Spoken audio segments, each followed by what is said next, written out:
നമസ്കാരം. ഇന്ന് ഡിസംബർ 8, പരിശുദ്ധ കന്യാമറിയത്തിൻ്റെ അമലോത്ഭവ തിരുനാൾ. പരിശുദ്ധ കന്യാമറി അവളുടെ ഉത്ഭവത്തിൻ്റെ ആദ്യ നിമിഷം മുതൽ ജന്മപാപത്തിനെയും കർമ്മപാപത്തിനെയും കരകളിൽ നിന്നും പിതാവിൻ്റെയും കാത്തു സംരക്ഷിച്ചു എന്നതാണ് അമലോത്ഭവ തിരുനാളിൻ്റെ സാരാംശം. 1854 ഡിസംബർ 8 അവരണീയ ദൈവം എന്ന തിരു എഴുതുവഴി 9-ാം പീസ് മാർപ്പാപ്പ അമലോത്ഭവ സത്യം ഇങ്ങനെ നിർവഹിച്ചു.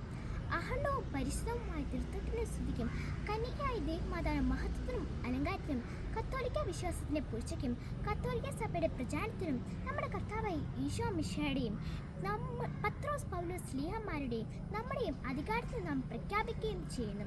എത്രയോ ഭാഗ്യപ്പെട്ട കന്യാമരം ഉത്ഭവത്തിൻ്റെ പ്രഥമ നിമിഷം മുതൽ വംശവംശനായ ഈശോയുടെ യോഗ്യതയിൽ സർവശക്തനായ ദൈവം നൽകിയ പ്രത്യേക വരുത്താലും ആനുകൂല്യത്താലും ഉത്ഭവപാകത്തിൻ്റെ സകല മാലിന്യവും സംരക്ഷിക്കപ്പെട്ടതാണ് ദൈവം വെളിവാക്കിയത്. എന്നാൽ വിശ്വസിക്കണമെന്ന് മാർപ്പാപ്പ ഈ പ്രഖ്യാപനത്തിൽ ഉറച്ചുകൊണ്ട് 1854 മാർച്ച് 25 ലൂർദിൽ ദേവമാതാവ് വിശുദ്ധ ബെർദീനായ്ക്ക് പ്രത്യക്ഷപ്പെട്ട് പറഞ്ഞു, ഞാൻ അമലോത്ഭവയാണ്. പരിശുദ്ധ കന്യാമറിയമേ, അമലോത്ഭവ മാതാവേ, അങ്ങേ ആശ്രയിക്കുന്നവരുടെ സംഗീതമേ, അങ്ങേ മാനസം തേടി എത്തുന്നവർക്ക് ആശ്വാസം ഏകുന്നവളെ, അമ്മയുടെ ജീവിത വിശുദ്ധിയിലും ദൈവത്തിലുള്ള അടിയുറച്ച വിശ്വാസം ഞങ്ങളെ ആഴപ്പെടുത്തണമേ. നന്ദി, നമസ്കാരം.